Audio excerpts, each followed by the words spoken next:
तो खाली आलू के फरावठा बनैले बानी जी।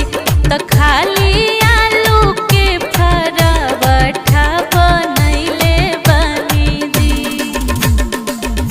लहसुन धनिया के पीसनी चटनिया रूसी जनी ऐसे हम हई राउर कोनिया।